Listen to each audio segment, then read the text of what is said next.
Hi there.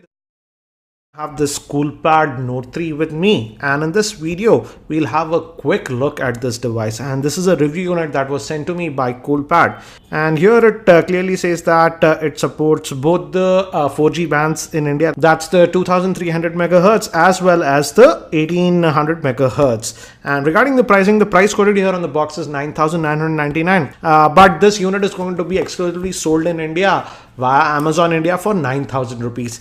And I was actually not interested to do a review on this device, but quite a few of you have asked me to review it because this is one of the most affordable phones in India, having a fingerprint scanner, and it has 3 gigabytes of RAM, and it sells for just 9,000 rupees. So it does offer a lot of value, I would say. And initial impressions, I have to say the phone looks good. I thought it would be really cheap, but the build quality looks good. The back is still plastic, and it has that fingerprint scanner. And the camera, we'll come back to the device a bit later. Let's look at the accessories. Again, it's a review unit, so I'm not sure if everything would be there. And again, as you can see, it was opened earlier. So we have the power brick, and it says it's 5 volts at 1 amp. So it's not a fast charger by any means.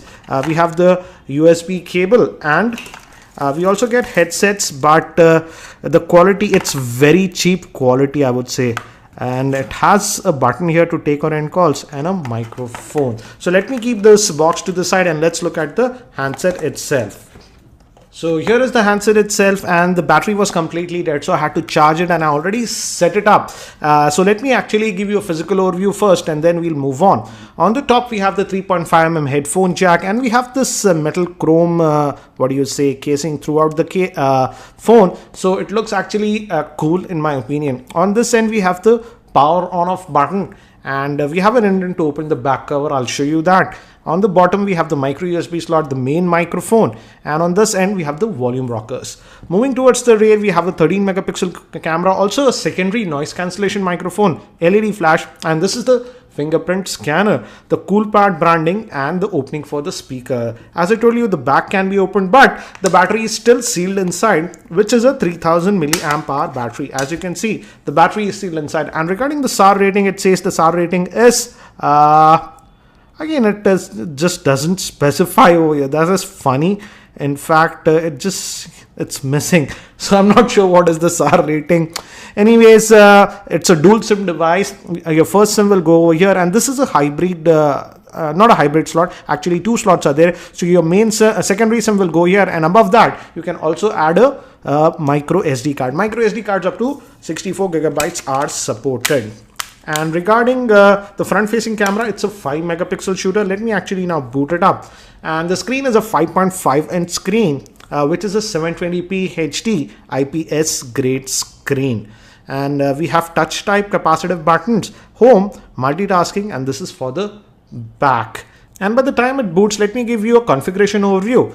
This Coolpad Note 3 is powered by the MediaTek MT6753 chipset, which is an octa-core processor clocked at 1.3 GHz based on the ARM Cortex A53 architecture. It sports a 5.5 inch IPS LCD screen, which is a 720p HD screen. It has 3 gigabytes of RAM, 16 gigabytes of internal storage, a fingerprint scanner, 13 megapixel rear-facing camera, 5 megapixel front-facing camera, and a 3000 milliamp hour battery. So here is the phone, and I have set it up, and there was also OTA update, so I applied that, and it's asking for a PIN, but I'll use the fingerprint scanner because I've already set that up. So I'll just tap, and as you can see, it unlocks immediately. And the thing is that with the fingerprint, if you just tap it like this, it unlocks immediately. For example, let's say even if you are in a specific app like this is the contacts, and let's say if you just touch this fingerprint, it immediately unlocks. You don't have to press any key and stuff like that. And again, regarding the screen quality looks to be good, though it's a 720p HD screen. Just notice the viewing angles. The viewing angles are nice, and it's a bright screen. As you can see, it's only at half brightness, but still it's a bright screen. And we also have the auto brightness sensor if you want that.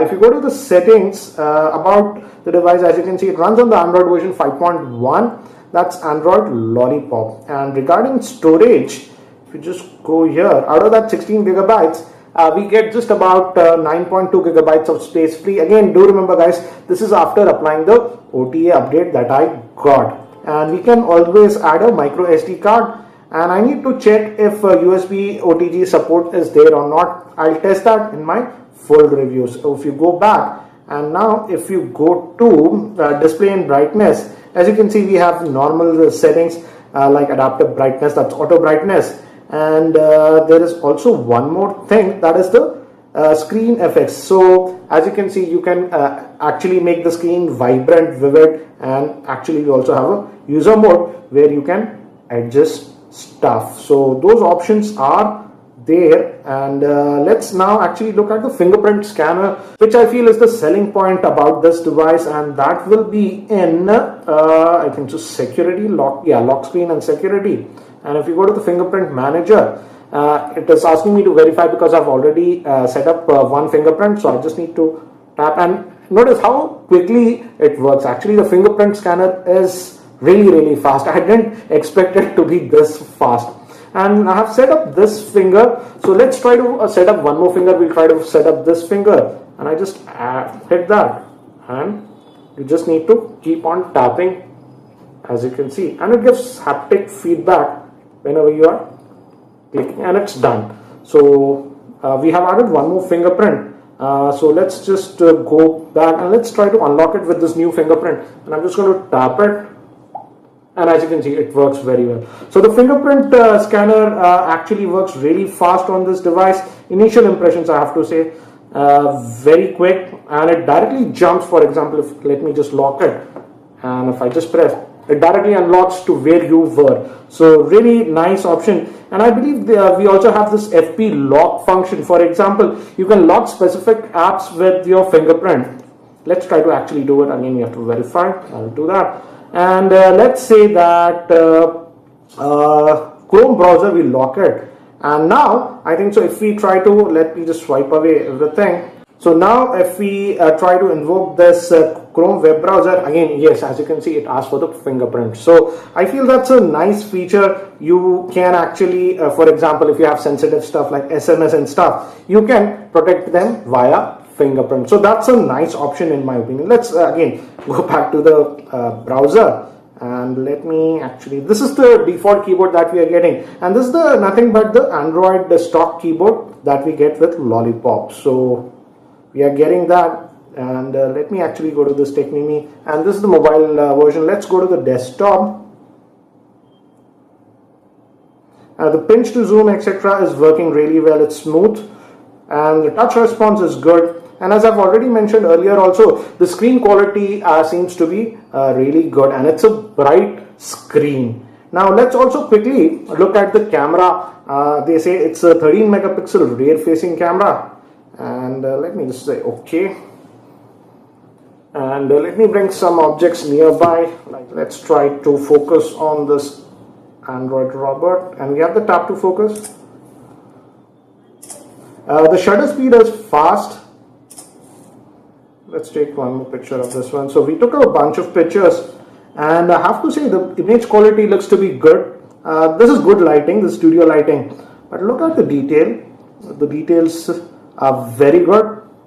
So initial impressions, the camera looks to be good, but again I need to test how well this camera would function in artificial lighting and low lighting conditions. So initial impressions, the camera looks to be good, and looks like we also have a pro mode over here. So that's nice to see. We have a pro mode. Yes, you can adjust various stuff, white balance, ISO and stuff. So I will be testing the camera a lot more later on. So guys, that's it for now for this unboxing and quick hands-on overview with this Coolpad Note 3. If you have any specific questions around this device, do post them in the YouTube comments, and I'll try to include them in my review. And if you're not subscribed to my YouTube channel, hit that subscribe button.